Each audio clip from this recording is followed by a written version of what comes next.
the most dangerous woman on earth is a woman who is not a virgin. She is a loose cannon. Actually, with her, everything can happen to you, including death. Now, the Bible makes a very interesting statement. Proverbs chapter 5, verse 20. Why, my son, be intoxicated with another man's wife? Why embrace the bosom of a wayward woman? In the New King James Version, why, my son, should you be enraptured by an immoral woman? So, the moment another man's wife sleeps with you, you have slept with an immoral woman. But who is another man's wife? Now, if you read Proverbs chapter 5 very well, it talks about you enjoying the wife of your youth. And then he asks you, why share the wife of your youth with strangers?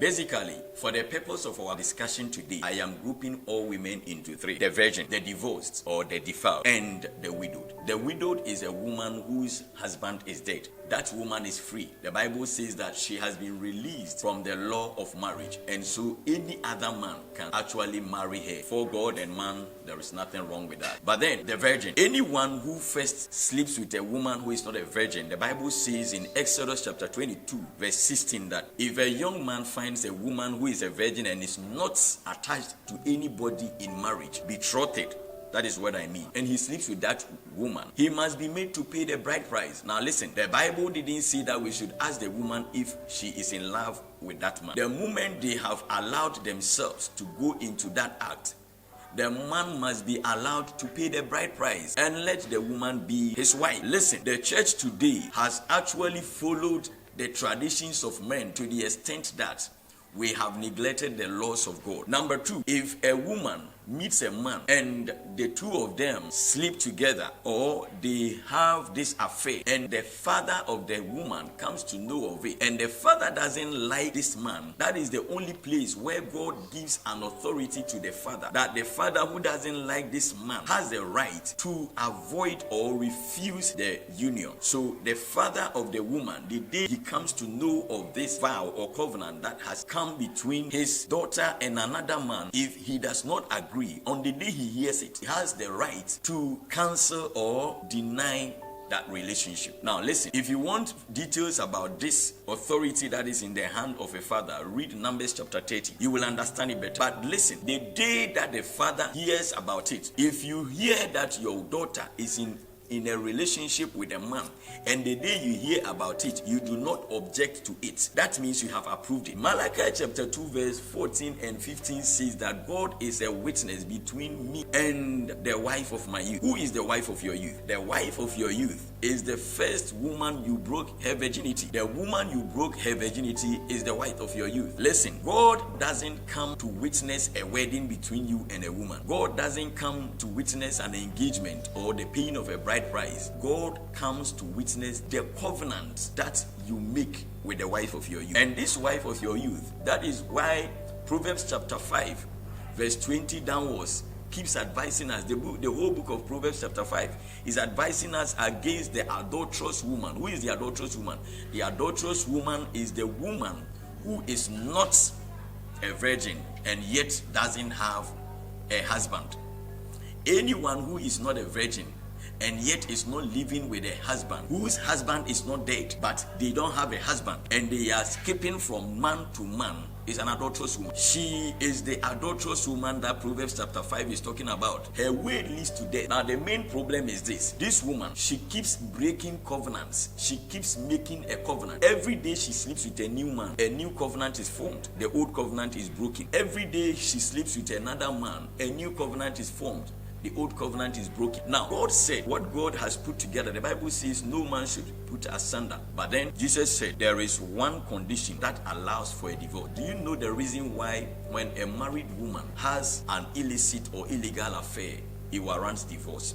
The reason is this: the day the woman sleeps with another man, she has presented a reason why the other man can now divorce her, because the authority to divorce her is in the hands of her husband. Listen, if you are a woman, the authority for you to divorce is not in your hands. The authority for you to divorce is in the hands of your father and your husband. The day your father gives your hand in marriage to a man, the authority to divorce moves from your father's hands into your husband's hand. The day you have an immoral affair, The authority is in your husband's hand. The day he comes to hear of this affair, if he says that I still love my woman, the woman cannot say I want a divorce. It is never done before God. The day the man comes to hear of it, if the man, because of the adultery, doesn't want to live with you again, the man can on that very day say, I have divorced you, I don't want you anymore. And from that day onwards,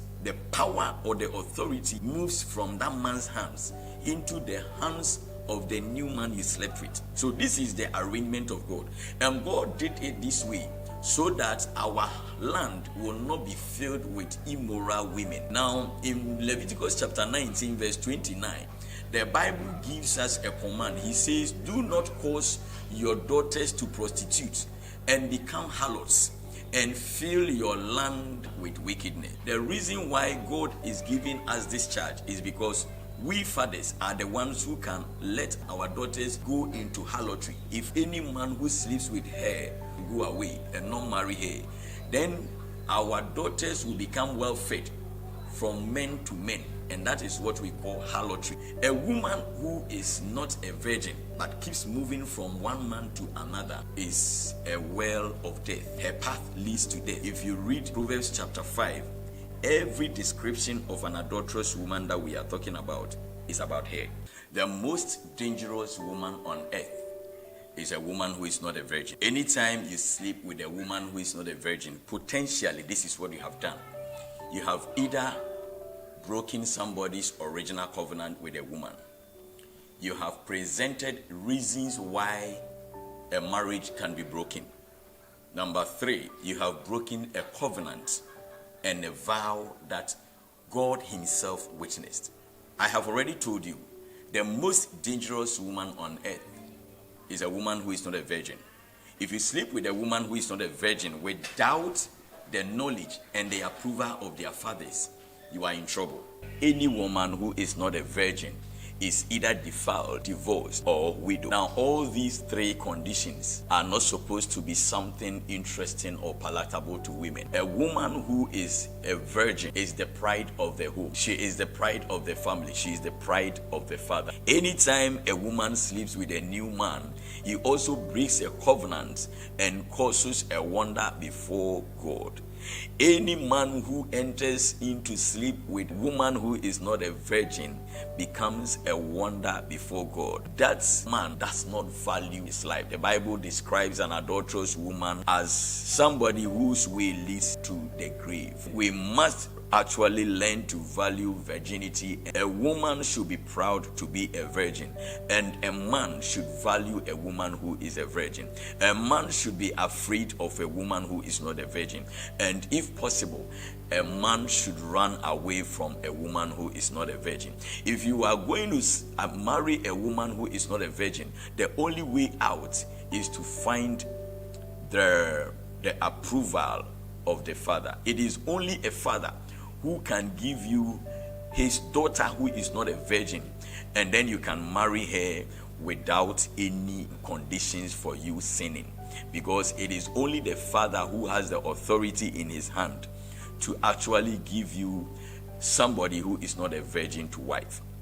Anytime you sleep with somebody who is not a virgin without the consent or the knowledge of their father, you have committed a very big mistake, and this mistake can lead you to death and to hell. My name is Pastor Sapon, and today too I am blessed to have you watching my video. If you like my videos, I will encourage you to do 3 things. Number 1, share. Number 2, like and comment. Let me know what you think about the concepts that I am sharing with you. It is a blessing to hear from you. Come again and watch another video with me next time. God bless you. Bye-bye.